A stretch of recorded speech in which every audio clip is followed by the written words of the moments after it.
വിശുകായിലേറെ സ്നേഹം നിറഞ്ഞവരെ, മരണം മൂലം നമ്മിൽ നിന്നും വേർപിരിഞ്ഞു പോയവരെ പ്രത്യേകം ഓർക്കുകയും പ്രാർത്ഥിക്കുകയും ചെയ്യുന്ന ഒരു മാസമാണ് നവംബർ മാസം. നമ്മുടെ പ്രിയപ്പെട്ടവരെ പ്രത്യേകമായിട്ട് ഓർത്ത് പ്രാർത്ഥിക്കുന്ന ദിവസം. ഏതാനും നാളുകൾക്ക് മുമ്പ് വീട്ടിൽ പോയപ്പോൾ അമ്മയുടെ വസ്ത്രശേഖരണത്തിനിടയിൽ അലമാരിയിൽ ഒരു വസ്ത്രം എൻ്റെ കണ്ണിൽപ്പെട്ടു. അത് എൻ്റെ അമ്മയുടെ ഒരു വസ്ത്രമാണ്. അത് മരിക്കുന്നതിന് മുമ്പ് തൻ്റെ പ്രിയപ്പെട്ട മക്കളെ എല്ലാവർക്കും ഈ വല്യമ്മ തൻ്റെ വസ്ത്രത്തിൻ്റെ ഓരോ ഭാഗങ്ങൾ നൽകിയിട്ടുണ്ട് എന്നാണ് പറഞ്ഞത്. ഇതെന്നും സൂക്ഷിച്ചു വെക്കുകയാണ് അമ്മ. ഈ വസ്ത്രശേഖരം കാണുമ്പോൾ അമ്മയ്ക്ക് അമ്മയുടെ അമ്മയെ ഓർമ്മ വരും, ചിന്തകൾ ഓർമ്മ വരും, പഴയ ഒത്തിരി അനുഭവങ്ങളും മനസ്സിലൂടെ കടന്നു പോകും.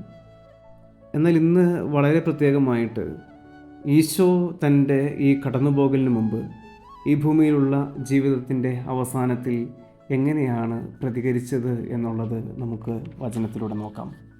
യോഹന്നാൻ്റെ സുവിശേഷം 13-ാമത്തെ അധ്യായത്തിൻ്റെ 1-ാമത്തെ തിരുവചനം ഇങ്ങനെയാണ് പറയുന്നത്: ഈ ലോകം വിട്ട് പിതാവിൻ്റെ സന്നിധിയിലേക്ക് പോകാനുള്ള സമയമായി എന്ന് പെസഹ തിരുനാളിന് മുമ്പ് യേശു അറിഞ്ഞു.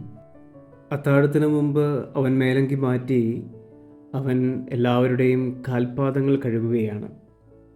ഈശോ എന്നിട്ട് തൻ്റെ ശിഷ്യരോട് പറയുന്നുണ്ട്, നിങ്ങളുടെ കർത്താവും ഗുരുവുമായ ഞാൻ നിങ്ങളുടെ പാദങ്ങൾ കഴുകിയെങ്കിൽ നിങ്ങളും പരസ്പരം പാദങ്ങൾ കഴുകണം. അത്താഴത്തിൻ്റെ സമയത്ത് ഈശോ അപ്പം എടുത്ത് കൃതജ്ഞതാ സ്തോത്രം ചെയ്ത് മുറിച്ച് അവർക്ക് കൊടുത്തുകൊണ്ട് അരുളി ചെയ്തു, ഇത് നിങ്ങൾക്ക് വേണ്ടി നൽകപ്പെടുന്ന എൻ്റെ ശരീരമാണ്, എൻ്റെ ഓർമ്മയ്ക്കായി ചെയ്യുവിൻ. ഈശോയെക്കുറിച്ചുള്ള ഓർമ്മയും ഈശോയുടെ സജീവ സാന്നിധ്യവും നിലനിൽക്കുന്ന വിശുദ്ധ കുർബാന തൻ്റെ ശിഷ്യരെ ഏൽപ്പിച്ചാണ് അവൻ കടന്നു പോകുന്നത്. എന്നും നമ്മോടൊപ്പമാകാൻ വിശുദ്ധ കുർബാനയായി കർത്താവ് നമ്മുടെ ഹൃദയങ്ങളിലേക്ക് വരുന്നു. ഈശോ തൻ്റെ അന്ത്യാവസാന സമയങ്ങളിൽ ചെയ്ത 2 കാര്യങ്ങൾ നമ്മുടെ ഹൃദയത്തിലുണ്ടാകണം.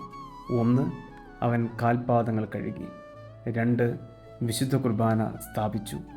ഈശോ തൻ്റെ ശിഷ്യരോട് പറയുന്നത് ഇപ്രകാരം തന്നെയല്ലേ, ഇതെൻ്റെ ഓർമ്മയ്ക്കായിട്ട് ചെയ്യുവിൻ. നിങ്ങളുടെ കർത്താവും ഗുരുവുമായ ഞാൻ നിങ്ങളുടെ പാദം കഴുകിയെങ്കിൽ നിങ്ങളും പരസ്പരം പാദങ്ങൾ കഴുകണം.